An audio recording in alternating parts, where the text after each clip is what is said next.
मित्रांनो, मी आपल्याला आज एक गोष्ट सांगणार आहे. गोष्ट म्हणा किंवा या तुमच्यासाठी हा लेसन म्हणा. आज मी त्याच्याबद्दल बोलणार आहे, खास तुमच्यासाठी बोलणार आहे. विषय असा आहे की आजची ही तरुण पिढी, या तरुण पिढीला वेगवेगळ्या प्रकारची साधनं उपलब्ध झाली, वेगवेगळ्या प्रकारचे गॅजेट्स उपलब्ध त्यांच्या हातामध्ये आले, मोबाईल आले. सोशल मीडियाच्या वापरातून त्यांचं नॉलेज वाढलं. त्यांना जगाबद्दल बऱ्याच गोष्टी माहीत पण व्हायला चालू झाल्या. पण ह्या गोष्टी माहीत होत असताना किंवा ह्या गोष्टींची आपल्याला अगोदरच्या काळामध्ये असणाऱ्या परिस्थितीपेक्षा कितीतरी पटीने चांगल्या पद्धतीचं आपल्याला नॉलेज घेता येऊ लागलं.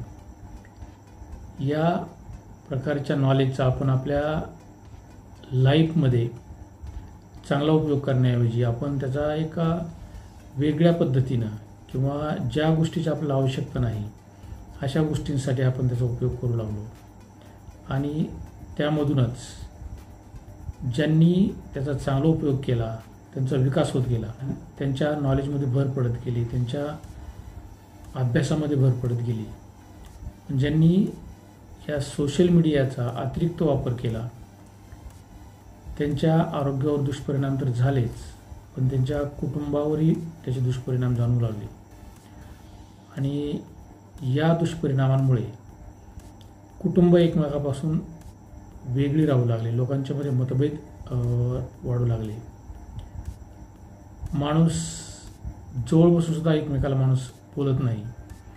सतत तो मोबाईलमध्ये त्याचा जो तोंड आहे ते तोंड खुपसलेलं असतं आणि कुठल्याही गोष्टीची त्याला गरज नसताना तो सतत फेसबुक, व्हॉट्सॲप, इंस्टाग्राम्स, यूट्यूब ह्या अशा प्रकारच्या जे सोशल मीडियाचे प्लॅटफॉर्म आहेत, या प्लॅटफॉर्मच्या आधारे त्याचा महत्त्वाचा वेळ जो आहे तो वेळ वाया घालवू लागला. बरं, परिस्थिती एवढ्यावरच थांबली का तर नाही. आज ज्या मुलांना शिक्षणाच्या काळामध्ये शिक्षण घेण्याची गरज आहे ते शिक्षण न घेता त्यांचा जास्तीत जास्त वेळ या सोशल मीडियाच्या प्लॅटफॉर्मवर जाऊ लागला.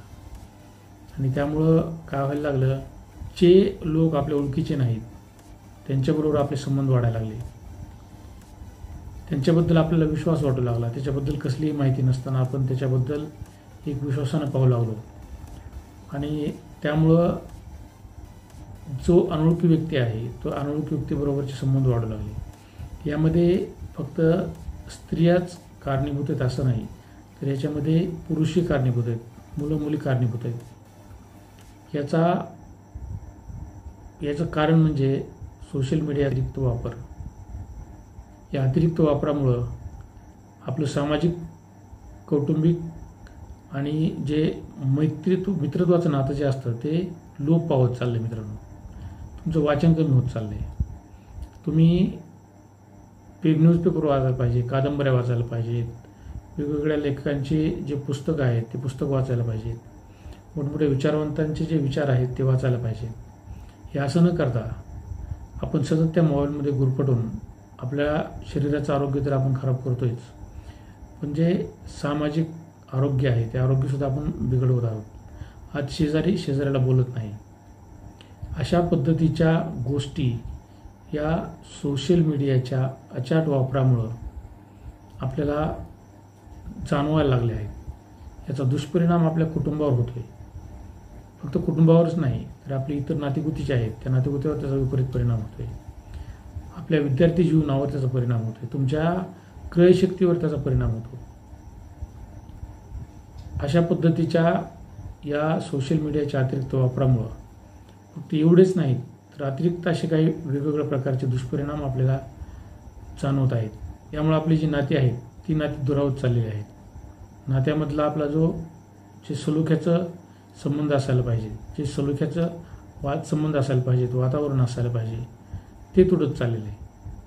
आपण पाहतो की एखाद्या रेल्वे स्टेशनवर किंवा बस स्टँडवर किंवा एखाद्या सार्वजनिक ठिकाणी आपण ज्यावेळेस बसतो किंवा जातो त्यावेळेस माणसं माणसाला बोलत नाहीत, तर त्या माणसाचं तोंड जे आहे ते सतत त्या मोबाईलमध्ये अडकलेलं आपल्याला दिसतं. तो सतत त्याचा मोबाईलमध्ये तो पाहत बसतो. त्याला जवळून कोण आलं, जवळून कोण गेलं याच्याबद्दलची कसल्याही प्रकारची जाणीव राहत नाही. त्यामुळं माणूस माणसात न राहता तो एका वेगळ्या पद्धतीच्या विश्वात जात आहे आणि त्याचे वेगवेगळ्या प्रकारचे दुष्परिणाम जे आहेत ते आपल्याला हळूहळू जाणवायला सुरुवात व्हायला लागली आहे. आज मला याच्याबद्दल एवढंच बोलायचं होतं की आपण सोशल मीडियाचा किंवा या मोबाईलचा, या इलेक्ट्रॉनिक्स माध्यमांचा किती वापर करायचा हे आपलं आपण ठरवणं गरजेचं आहे. त्याचा लिमिटेड वापर व्हायला पाहिजे. त्याचा वापर अतिरिक्त प्रमाणात जर केला तर मी आता सांगितलं त्याप्रमाणे तेवढेच दुष्परिणाम नाहीत, तर ह्याच्यापेक्षा कितीतरी पटीनं दुष्परिणाम आपल्या समाज जीवनावर घडत आहेत. त्यामुळे मी आपल्याला एक विनंती करतो की आपण सोशल मीडियाचा वापर करत असताना कमीत कमी वेळ सोशल मीडियाला द्या.